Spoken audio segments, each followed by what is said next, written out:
Hello and welcome back to our frequently answered questions here with me. One of the other questions that Miss Ollie has said that seems to be asked quite a lot of her at the front desk in the main reception is about how we differentiate or how we help different abilities of children. Here at Founders we are very clear that we love and enjoy having mixed ability classes. We also very much respect the fact that we are an inclusive learning environment.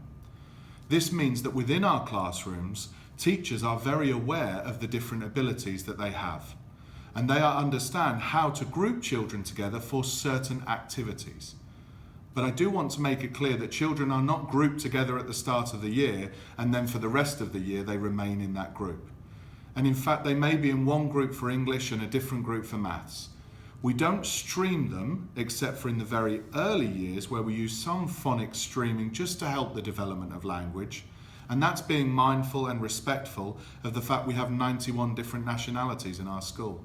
So we want to make sure everybody acquires the English language. So there is some small streaming in the early years up to year 1 and 2, but this may be only 1 or 2 lessons a week. After that, we are a great believer in mixed ability classes. The teacher differentiates and creates different activities for different abilities of children and constantly assesses that progress. So although we don't believe in tests and exams, and I think many of the parents listening and watching this will have heard me say that 100 times, we don't believe there's a need to test or examine children all the way through their school career. We trust our teachers, we trust that they know the children, and we trust that they can monitor the progress based on the very clear aims and outcomes of the English National Curriculum that we follow here at Founders entirely. So that happens in the class. But of course what we also do is we have a baseline assessment to work on. Now whether that be the progress tests or the Cat 4 tests in different year groups, that gives us an insight into where the child started in their educational career here at Founders.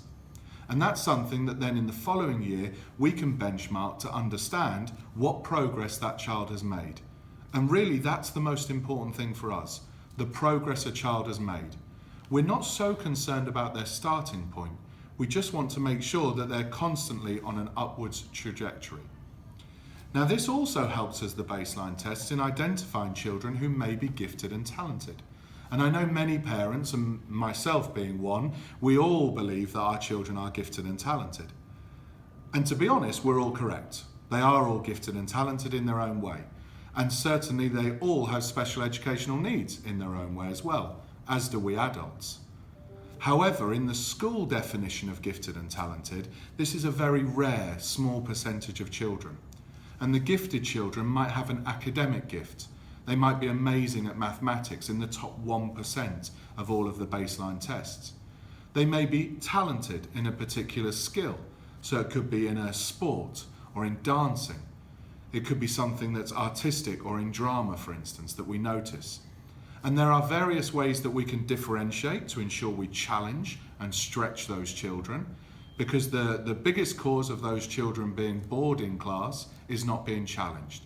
So we always want to challenge them. But again, in the same context as all differentiation, we trust our teachers to notice these skills and talents. We trust them to stretch and challenge.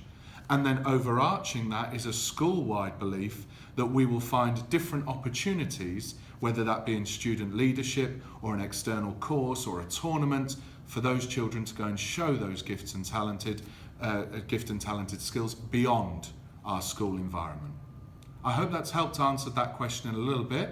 And as I always say, if you want to come back to us, please come and ask us more. Thank you very much.